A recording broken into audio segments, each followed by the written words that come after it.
Welcome to Headliners 4. We're here to bring you the best in Texas journalism, the stories behind the great stories. I'm Kathleen McElroy. Our special guest is Christian Flores. When he was with CBS Austin, he won the Charles Green Award for Excellence in Journalism for being the state's best television reporter in 2021 while he was covering the legislature. His on the field reporting showcased his ability to report on a variety of subjects: the politics of border wall construction, the legislative fight over scholastic transgender rights, and the catastrophic ice storm and how it affected Texas politics too. This award is presented annually by the Headliners Foundation of Texas in partnership with the Associated Press, Texas Print, and Broadcast Associations. Christian, congratulations, and thank you so much for joining us.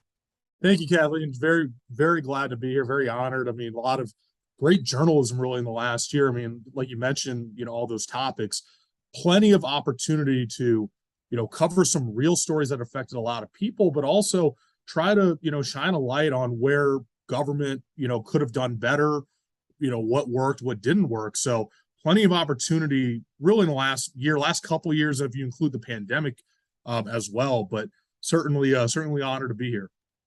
It's interesting. Everything local is political and everything political is local, but that took you across the state. Tell us about your border wall coverage. Well, like you mentioned, when you cover politics, you kind of find out that politics kind of have their tentacles on just about every story.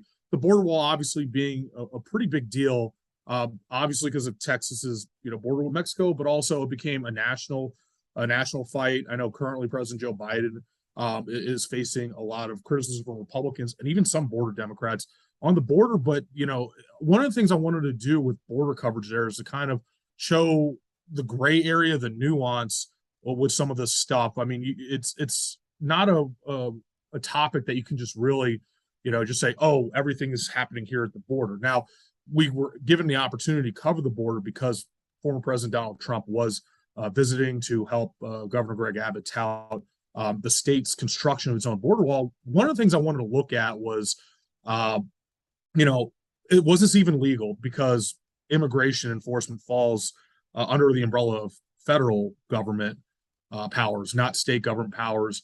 And also kind of point out, I mean, there's a lot of criticism of the Biden administration, but there were a couple things where you looked at the numbers and you looked at, under former President Donald Trump, who Governor Abbott hasn't criticized, is actually praised for his handling of the border.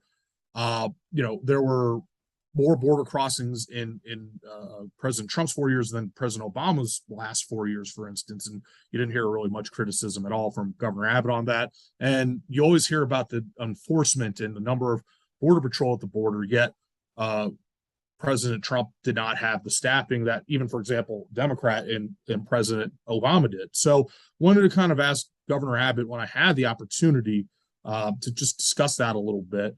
But it's, you can cover the border stuff from Austin, you can cover, but to be able to actually go down there, I was really lucky enough to be sent down there, talk to a man who was very much threatened, felt that he was going to have to give up some more of his land. He had already given up some of his land for Trump's land, or actually wasn't so much given up. It was, I think, taken in that sense. But it was definitely interesting to hear people living right down there who are kind of just in the middle of this discussion. And you really don't get that if you don't get to go down there. One of the things that is a hallmark of your reporting, and the contest judge, Mary Walsh, the CBS producer, commented on, is your attention to detail and also your ability to take these stories beyond a he said, she said, template. Can you talk about how you develop that type of reporting that's really in depth?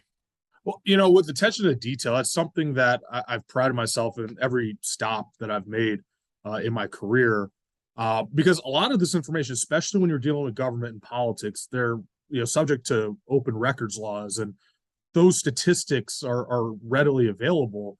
And I've always wanted to be able to be the expert when I'm telling the story. Now, obviously, in a lot of cases you have the, fake until you make it, but the viewers and readers are really relying on you to be able to, tell what's fact versus fiction, and to not only tell that, but make it digestible and put some context behind, those statistics. So, I think that's such an important thing, because again, like you said, the he said, she said of it all.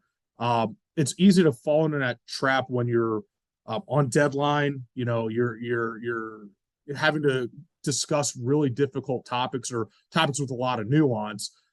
So it's great to have these facts on hand and to know them, but to be able to provide the appropriate context is just as important, if not more important, when you really want to talk about a topic that is as divisive as, for example, the border issues, or the transgender and school rights issues that you just don't get just by looking at numbers, and that a lot of people, when they see those numbers on a page or hear those numbers, their eyes just kind of glaze over. So you want to be able to add that sort of context, and that's something I really do take pride in, and just it's something that I think all of us need to improve on, myself especially included. The other thing that we were all impressed by was the creativity you and your team used to sort of help explain and provide that context. Like the sidewalk chalk Mhm. to describe the congressional districts in Austin. Can you talk a little bit about that? Sure. With the redistricting stuff, it's such an important, subject to talk about, because it affects, elections and how you vote. As important as it is, it's really boring. I mean, there's a lot of in the weeds, a lot of inside baseball details, and especially with TV news, it's a visual medium after all. For better or for worse in some cases, but with something like that, one of the things that I think of is, if I'm bored by it, how can I expect the viewers to not be? And for something with redistricting, you got to toe that line when you're talking about, is it going to be boring? Because you don't want to make it about yourself or anything like that. You want to be able to advance the story. And just looking at the map, I knew our station was pretty close to where 3 of these congressional borders, touched. And about 20, 30 minutes before the live shot, I went to a Target nearby and bought some sidewalk chalk and figured, hey, this might be a good way to tell this story, to advance it, and to be engaging while also give kind of pertinent information. I mean, we're talking about, the drawing up of these borders, the idea of packing and cracking, Austin being a pretty prime example. Austin is a very heavily Democratic city, yet, what was it, 4 out of the 5 congressional districts that touch Austin are Republicans. So I just thought it would be a good way to explain it, and something that was, kind of fun, and, hopefully get people to understand, or at least to tune in and keep watching a pretty important story about redistricting. Oh, a really great job on that. On the other hand, covering, Snowvid or the ice storm or whatever name you want to give it. So you're there to look at it from a legislative political point of view, but you also had to do some good old-fashioned consumer, service reporting in the Yeah. process. Tell Yeah. us about that. Well, with that, I think the important, and a lot of people were easy to point out that, viewers are obviously going through these horrible ice storms and power outages. We were as well. And so it's easy to, when you talk about, anytime you talk about journalism, you want to put yourself in the shoes of people who may be affected by that. It was really easy this time around because we were experiencing some of the things, obviously not as bad as a lot of people. But it was really easy to describe how slick the roads were, what it was like to be inside, a hotel room at that point, without any power, without running water. But like we talked about earlier, the attention to detail too, because at the same time, people already are feeling cold. People know they don't need to hear you say, I'm cold as well. But they want to know, when's the power coming on? Has the power been restored? If so, how many people have gotten it? Who's next? And we talked about attention to detail earlier, and that's something that I was looking up in between live shots to see how many homes had power restored, how many were removed, any new updates. We were able to talk with the then ERCOT president or CEO, I can't remember what his title was, but and be able to break down what he said, what his answers to our questions were, because a lot of people had questions for him. And, we were fortunate enough to be able to talk to him and actually ask a lot of those questions that people had. So when you do kind of a consumer type story like that, it's easy to know, it's easy to, feel what the viewers are feeling, but also there's a responsibility there to break down any information and give that information. So, that was something that I was really hoping to achieve with some of the stuff, some of the coverage covering, those those deadly ice storms a couple years ago. Yeah, and what I really liked is that instead of just saying, "Oh, your power could go out any moment now," again, attention to detail, using real statistics to let people know this isn't just you saying it, but these are actual facts that can help guide them. So, congratulations on taking a very difficult situation and making it digestible for, your viewers.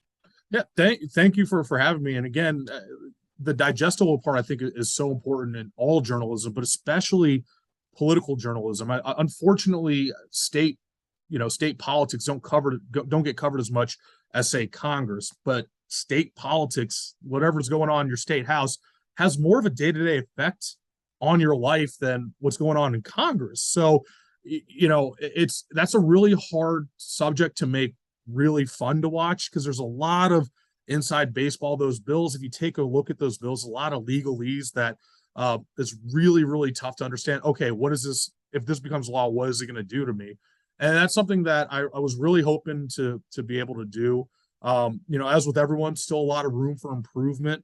There are definitely times where you feel you're getting a little too wordy or too bogged down by some of the details there. But I do hope that the coverage of state politics, especially as we come to a new session in just a couple months, I hope that continues becoming a primary thing that Texas journalists take pride in covering.